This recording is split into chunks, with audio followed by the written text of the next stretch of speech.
Missões é amor, missões é vida, missões é o outro. Missões é você que está me esperando em algum lugar. Missões sou eu quando eu vou no intuito de servir ao próximo, de fazer aquilo que eu não aguento fazer, que eu não sei fazer, que eu não posso fazer, segundo as minhas condições, mas a gente acredita numa chamada do Altíssimo, do Eterno, no amor de Cristo que alcança todas as gerações, alcança povos, nações, línguas. Amor realmente é abdicar de tudo, é renunciar tudo, é sair do seu quadrado, é sair do seu apogeu, é sair do seu bem-querer, é sair de tudo que é conforto, renunciar a tudo e a si próprio, de preferência, para realmente repartir e dividir, principalmente da segunda fila em diante.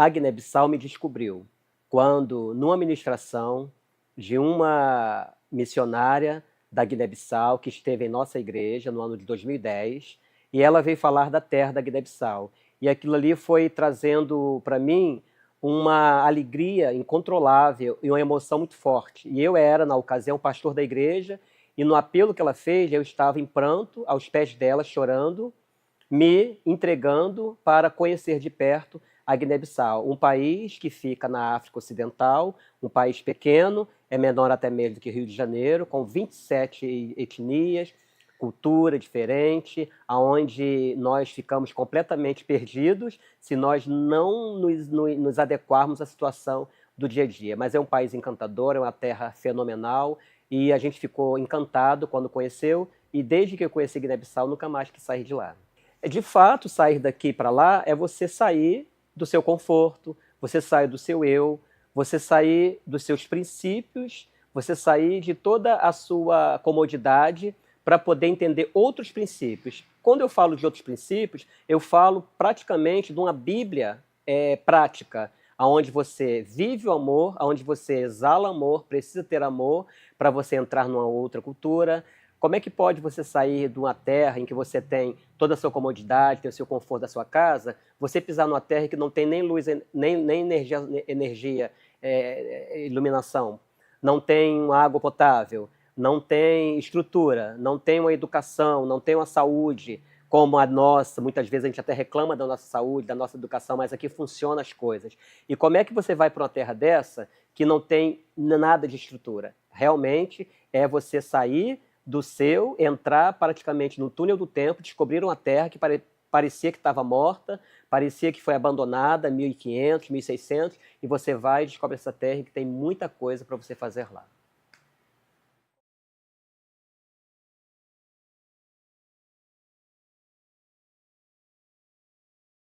O projeto aconteceu praticamente no ano de 2011. Quando eu conheci a Yolanda, em 2010, em 2011 eu já estava lá, e comecei a trabalhar com palestras, com casais, e daqui a pouquinho eu fui descobrindo que eu poderia fazer mais alguma coisa. Alguma voz falava comigo o tempo todo, sussurrava no meu ouvido: você pode, você tem, e quando for no próximo ano, você vai voltar aqui com a sua equipe e realizar o projeto que eu vou colocar em seu coração. Já era a voz do Pai falando comigo, mansinho e suave, do que nós poderíamos fazer naquela terra. As áreas de alcance da missão, ela abrange, numa totalidade, todo o país. Por quê? Porque se a gente trabalha apenas com o público, com o povo, a gente deixa de servir ao outro. E a gente entende que todas as pessoas devem ser servidas. Então, a área de alcance, ela vai desde a educação, vai à saúde, a gente trabalha também com esportes, ou seja, nós trabalhamos em todas as áreas em que a sociedade vive ou tenta sobreviver, entendendo toda a situação precária, abandonada, um pouco ainda, a gente vê muita ocasião da escravatura. Você percebe o quanto você pode fazer e consegue fazer através daquilo que você propõe você mesmo fazer.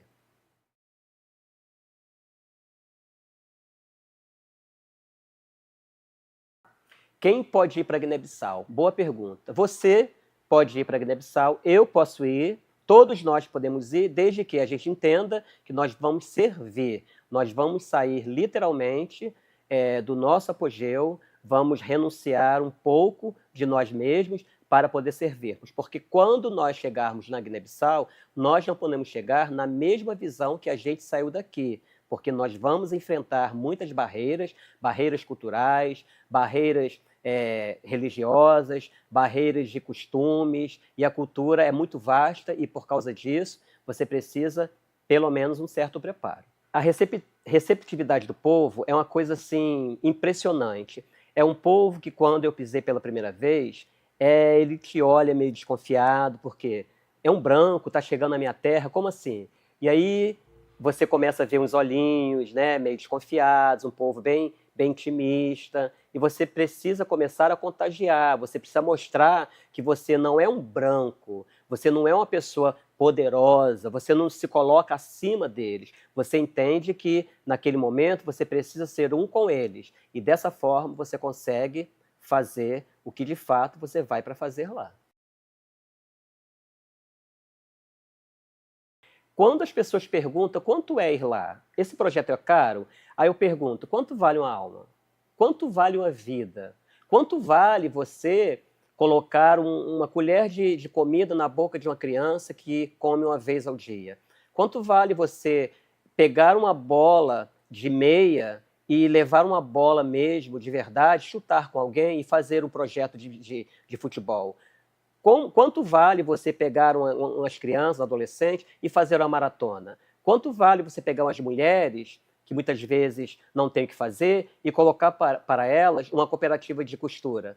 Quanto vale você pegar uns homens que não têm como trabalhar, em que trabalhar, e começar a trabalhar com eles, com laboratório de empreendedorismo? Então, não sei se eu te respondo, acho que você mesmo responde se esse projeto é caro ou não, quanto vale estar lá.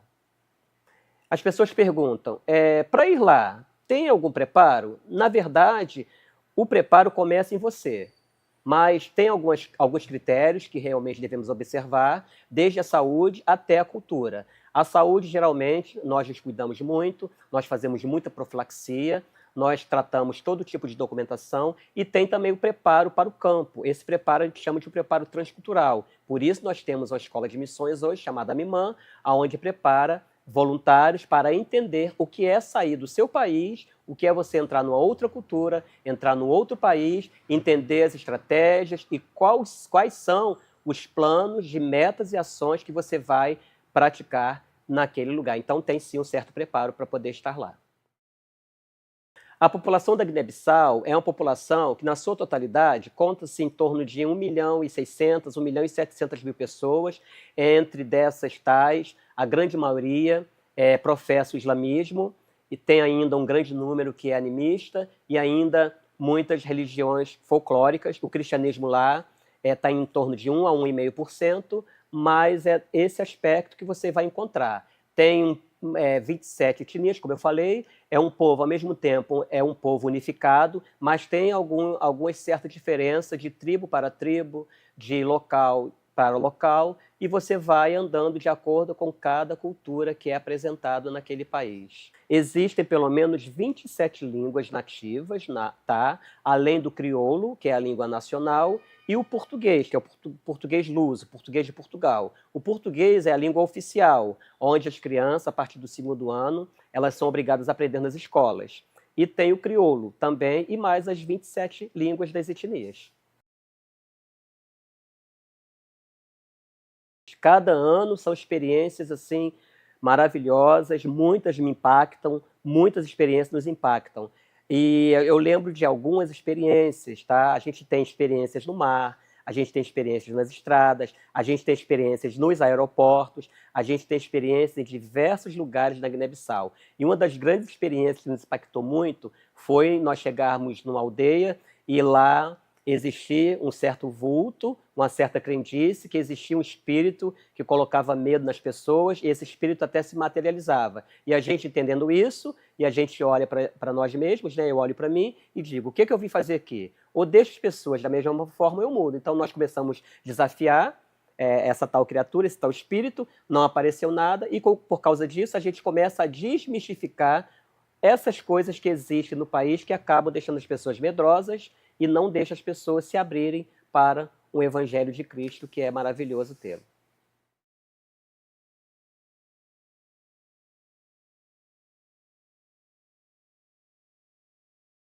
Existe diferença demais entre a igreja daqui e a igreja africana.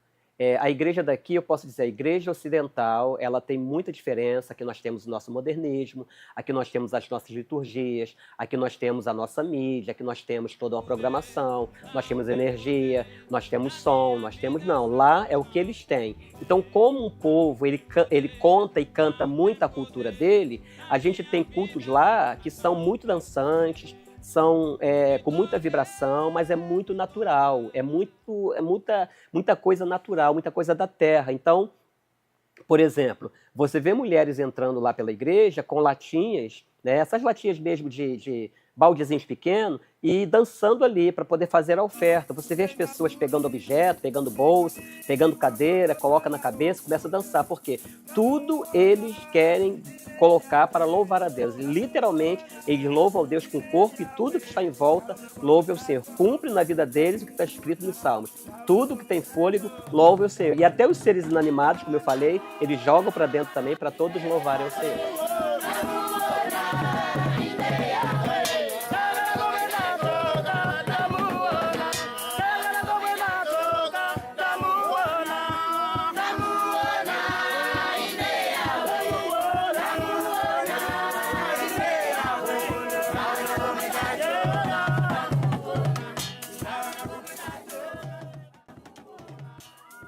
Eu queria deixar uma mensagem para você que nos assiste, não sei onde você está, se está no Rio, se está em São Paulo, Minas Gerais, Espírito Santo, se está em algum lugar do Brasil, fora do Brasil. Eu queria falar com você que você pode participar, que você deve participar. Conheça um pouco mais dos projetos, siga as nossas redes sociais, esteja conosco, não feche os seus olhos à necessidade de alguém, não tape seus ouvidos ao clamor de alguém e nunca encolha as suas mãos quando você pode estendê-las. Aonde você não pode ir, os seus olhos podem te levar, a sua oração pode te levar e a sua contribuição pode fazer muito bem. Muito obrigado pela atenção. Eu quero pedir que Deus abençoe a todos.